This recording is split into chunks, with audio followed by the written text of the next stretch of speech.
வணக்கம். இன்றைக்கு வகுப்பில் தமிழ் வாக்கியங்களை எப்படி பிழை இல்லாமல் எழுதுறது அப்படிங்கிறத தான் பார்க்க போகிறோம். வகுப்புக்குள்ளே போகலாமா? பிழை நீக்கி எழுதுதல். எழுதுவதை பிழையின்றி எழுதினால்தான் படிப்போர்க்கு பொருள் மயக்கம் ஏற்படாது. திணை, பால், எண், இடம், காலம், மரபு ஆகியவற்றை பிழையின்றி எழுத பயிற்சி பெற வேண்டும். சில பயிற்சிகளை இந்த வகுப்பில் பார்க்க போகிறோம். வாக்கிய பிழையும் திருத்தமும். பாடத்துக்குள்ளே போய் பார்க்கலாமா? உயர்திணை எழுவாய். உயர்திணை பயனிலையில் பெற்று வரும். அதே போன்று அஃறிணை எழுவாய்க்கு பின் அஃறிணை பயனிலை அல்லது அஃறிணை வினைமுற்றே வர வேண்டும். இதை தெரிஞ்சுக்கோங்க. எடுத்துக்காட்டு பார்க்கலாம். தங்கை வருகிறது, இது பிழையானது. தங்கை வருகிறாள் சரியானது. மாடு வருகிறான் பிழை.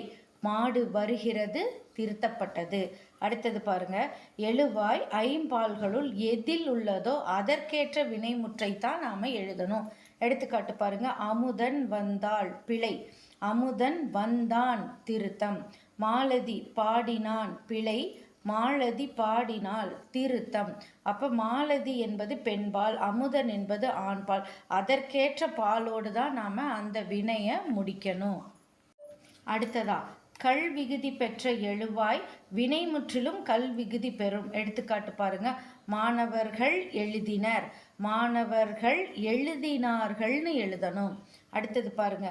அர்விகுதி பெற்ற எழுவாய் வினை முற்றிலும் அர்விகுதி வருதல் அவசியம். எடுத்துக்காட்டு பாருங்க. ஆசிரியர் பலர் வந்தார்கள் பிழையானது. ஆசிரியர் பலர் வந்தனர் சரியானது. அடுத்ததா எழுவாய் ஒருமையாக இருந்தால் வினை முற்றும் ஒருமையாகவே இருக்க வேண்டும். எடுத்துக்காட்டு பாருங்க. உடை கிழிந்து விட்டன பிழையான சொல். உடை கிழிந்து விட்டது இதுதான் சரியான வாக்கியம். அடுத்தது எழுவாய் பன்மையாக இருந்தால் வினை முற்றும் பன்மையாகவே இருக்க வேண்டும். எடுத்துக்காட்டு பாருங்க. யானைகள் போர்க்களம் சென்றதுன்னு இருக்கு, இது பிழையான வாக்கியம். யானைகள் போர்க்களம் சென்றன, இது திருத்தப்பட்ட வாக்கியம். ஒரு தொடரில் காலத்தை உணர்த்தும் குறிப்பு சொற்கள் இருப்பின் அதற்கேற்ற காலத்தில் அமைந்த வினைமுற்றைத்தான் நாம எழுதணும். எடுத்துக்காட்டு பாருங்க.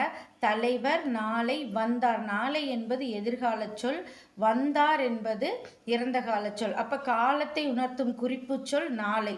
அப்ப நாளை என்பதற்கு அதற்கேற்ற வினைமுற்றைத்தான் நாம போடணும். அப்ப திருத்தப்பட்ட வாக்கியம் தலைவர் நாளை வருவார் என்று எழுத வேண்டும்.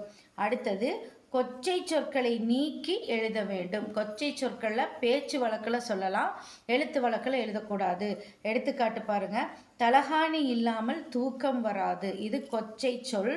இதை நாம் பிழை நீக்கி எழுதும்போது தலையணை இல்லாமல் தூக்கம் வராது என்று எழுத வேண்டும். அடுத்ததா மரபு சொற்களை அறிந்து எழுத வேண்டும். எந்த மரபு சொல்லால் எந்த பொருளை குறிப்பிடுறோமோ அதே மரபு சொல்லால தான் எழுதணும். எடுத்துக்காட்டு பாருங்க. இரவு முழுவதும் நாய் கத்தியது, இது பிழையான வாக்கியம். நாய் கத்தியதுன்னு சொல்ல மாட்டோம், நாய் குரைத்ததுன்னு சொல்லுவோம். அப்ப இரவு முழுவதும் நாய் குரைத்தது என்பது திருத்தப்பட்ட வாக்கியம். அடுத்தது பாருங்க. ஒரு ஓர் பிழை நீக்கி எழுத வேண்டும். ஒரு எங்கு வரும், ஓர் எங்கு வரும்னு நமக்கு தெரிஞ்சிருக்கணும். ஒரு என்ற சொல்லுக்கு முன்னாடி உயிர்மை எழுத்து இருக்கோ, ஓர் என்ற சொல்லுக்கு முன்னாடி உயிர் எழுத்து இருக்கோ. எடுத்துக்காட்டு பார்த்தா உங்களுக்கு தெரியும். ஒரு இலை பறித்தான், இது பிழை. ஓர் இலை பறித்தான் என்பது சரியானது.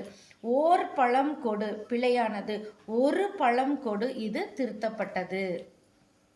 அடுத்ததா வாக்கியத்தில் உயர்திணை அஃறிணை பெயர்கள் கலந்து வந்தால் சிறப்பாக இருந்ததுன்னா உயர்திணை பயனிலை கொண்டும், அதுவே இழிவாக இருந்ததுன்னு சொன்னால் அஃறிணை பயனிலை கொண்டும் தான் அந்த வாக்கியத்தை நாம் முடிக்கணும்.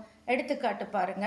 வீரனும் குதிரையும் போரில் மாண்டனர், இது சிறப்பான செயல் இல்லையா? அப்போ வீரனோடு சேர்த்து குதிரையும் நாம் சிறப்பிக்கிறோம். அதனால மாண்டனர் அப்படின்னு எழுதணும், மாண்டன அப்படின்னு எழுதக்கூடாது. அடுத்த வாக்கியம் பாருங்க. மூடனும் மாடும் குளத்தில் குளித்தன. மூடன் அப்படிங்கிறதுனால இது உயர்திணை, குளித்தனர்னு எழுதக்கூடாது. இது இழிவு காரணமாக சொல்றதுனால மூடனும் முதலையும் கொண்டது விடா அப்படின்னு சொல்லுவாங்க. பழமொழி நாம கேள்விப்பட்டிருப்போம். அப்ப இது இழிவு காரணமா சொல்றதுனால இதை நம்ம அஃறிணையிலேயே முடிக்கலாம். மூடனும் மாடும் குளத்தில் குளித்தன அப்படி முடிக்கணும். அடுத்ததா உயர்திணை அஃறிணை பெயர்கள் விரவி அதாவது கலந்து வந்ததுன்னு சொன்னா எது மிகுதியாக இருக்குதோ மிகுதி பற்றி ஒரு திணையில் அந்த வினையை நாம முடிக்கணும். கவனிங்க. ஆற்று வெள்ளத்தில் மரங்களும் மக்களும் குடிசைகளும் ஆடு மாடுகளும் மிதந்து சென்றனர். இந்த வாக்கியத்தை கவனிச்சிங்கன்னா ஆற்று வெள்ளத்தில் மரங்கள் அஃறிணை பெயர், மக்கள் உயர்திணை பெயர், குடிசைகள் அஃறிணை பெயர், ஆடு மாடுகள் அஃறிணை பெயர். இப்போ இங்கே அதிகமாக இருக்கிறது என்னன்னு பார்த்தீங்கன்னா அஃறிணை பெயர்கள் தான் அதிகமாக இருக்குது. மக்கள் என்பது மட்டும்தான் உயர்திணையாக இருக்குது. அப்போ அதிகமாக இருக்கிற அந்த திணையில தான் நாம் அந்த செயலை முடிக்கணும். அப்போ இந்த முதல் வாக்கியம் தவறானது. அடுத்த வாக்கியம் பாருங்க. ஆற்று வெள்ளத்தில் மக்களும் மரங்களும் குடிசைகளும் ஆடு மாடுகளும் மிதந்து சென்றனன்னு முடிக்கணும். அடுத்ததா பொருள் வேறுபாடுகளை அறிந்து எழுத வேண்டும். அதாவது பொருள் வேறுபாடுகள் நமக்கு தெரிஞ்சிருக்கணும். இந்த லகர லகர, ரகர ரகர, நகர நகர வேறுபாடுகள் தெரிஞ்சாதான் வாக்கிய பிழை இல்லாமல் நம்மளால எழுத முடியும். எடுத்துக்காட்டு பாருங்க. அந்த ஒலியை பார்த்தேன், இது பிழையான வாக்கியம். ஏனென்றால் இங்க ஒலி என்பது சத்தம். அந்த ஒலியை பார்த்தேன், இது திருத்தம், இது வெளிச்சம். அடுத்தது பாருங்க. பாம்பு பருந்துக்கு இரையானதுன்னு இருக்கு. இந்த இறை என்பது தலைவன், இறைவன் என்ற பொருளை தரும். அப்ப பாம்பு பருந்துக்கு இறைவனானதுன்னு வராது. அடுத்த வாக்கியம் பாருங்க. பாம்பு பருந்துக்கு இரையானதுன்னு இருக்கு. இறை என்பது இங்கு உணவு. அப்ப பாம்பு பருந்துக்கு உணவானது. இதுதான் சரியான வாக்கியம். அடுத்தது பாருங்க. காற்றில் மனம் வீசியது. இந்த மனம் உள்ளத்தை குறிக்கும். இது காற்றில் உள்ளம் வீசுமா? தவறு. அப்ப காற்றில் மனம் வீசியது. இந்த மனம் என்பதற்கு நறுமணம், வாசனை என்பது பொருள். அடுத்ததா சந்திப்பிழை அறிந்து எழுத வேண்டும். ஏன்னா இக்கு இச்சு இத்து இப்பு என்ற வல்லினங்கள் மிகுந்தால் ஒரு பொருளையும் வராமல் விட்டால் ஒரு பொருளையும் தரும் இல்லையா? எடுத்துக்காட்டு பாருங்க. கத்தி கொண்டு வந்தான், இது பிழையான சொல். அவன் கத்தி கொண்டு வந்தான்னா உறக்கமா சத்தம் போட்டுட்டு வந்தான் அப்படிங்கிற பொருளை தரும். இப்படி சந்திப்பிழை அறிந்து எழுதும்போது நமக்கு வாக்கிய பிழை வராது. அடுத்தது எத்தனை எத்துணை பொருள் அறிந்து எழுத வேண்டும். எத்தனை என்பது எண்ணிக்கையை குறிக்கும், எத்துணை என்பது அளவை குறிக்கும். இந்த வேறுபாடு தெரிஞ்சு நாம வாக்கியம் எழுதணும். எடுத்துக்காட்டு பாருங்க. உனக்கு எத்துணை குழந்தைகள், இது பிழையான வாக்கியம். எத்துணைனா அளவு. உனக்கு எத்தனை குழந்தைகள்னா எண்ணிக்கை. உனக்கு எத்தனை குழந்தைகள். அடுத்தது பாருங்க. யானைக்கு எத்தனை சிறிய கண்கள். எத்தனைனா ஒன்னா ரெண்டா, எத்தனை கண்கள்ங்கிற மாதிரி பொருள் வரும். யானைக்கு எத்துணை சிறிய கண்கள் அப்படின்னா அளவில் சிறிய கண்கள் என்பது பொருள். இந்த வேறுபாடு தெரிந்து நாம வாக்கியத்துல எழுதணும். அடுத்ததா அது அஃது எங்க எழுதணும். அது என்ற சொல்லுக்கு பின் உயிர்மெய் எழுத்து வரணும். இது ஒருமையை குறிக்கும். அஃது நன்றாக உள்ளது, இது பிழை. ஏன்னா அஃதுன்னு வந்ததுன்னா அதை அடுத்து உயிரெழுத்து இருக்கணும். அது நன்றாக உள்ளது, இது திருத்தப்பட்ட வாக்கியம். அடுத்தது பாருங்க. அஃது என்ற சொல்லுக்கு பின் உயிர் எழுத்து வர வேண்டும். இதுவும் ஒருமையைத்தான் குறிக்கும். எடுத்துக்காட்டு பாருங்க. அது எங்கே, இது பிழையான வாக்கியம். ஏன்னா அது என்ற சொல்லுக்கு பின் உயிர்மெய் எழுத்து தான் இருக்கணும். இங்க உயிர் எழுத்து இருக்கு. அஃது எங்கே, இதுதான் சரியான வாக்கியம்.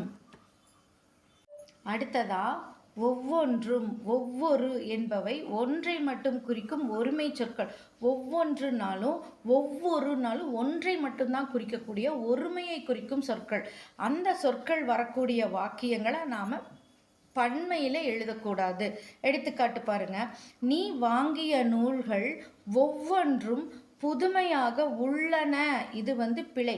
ஒவ்வொன்றும் அப்படின்னா ஒவ்வொரு நூல், தனித்தனியான நூல்கள். அப்ப நீ வாங்கிய நூல்கள் ஒவ்வொன்றும், நூல்களை தனித்தனியா சொல்றாங்க. அப்ப புதுமையாக உள்ளது அப்படின்னு எழுதணும். அடுத்தது பாருங்க. ஒவ்வொரு கற்களாக சேமித்தான். அப்ப ஒவ்வொரு கற்களாக, இங்க கற்கள் என்பது பன்மை, ஒவ்வொரு என்பது ஒருமை. அப்ப ஒவ்வொரு கல்லாக அப்படின்னு எழுதணும். இப்படி நாம எழுதணும்னு சொன்னா நமக்கு வாக்கிய பிழை வராது. இந்த வகுப்புல வாக்கிய பிழை தொடர்பான பல தகவல்களை தெரிஞ்சுக்கிட்டோம். அடுத்த வகுப்புல வேறு இலக்கண பகுதியோட நாம சந்திப்போம். நன்றி.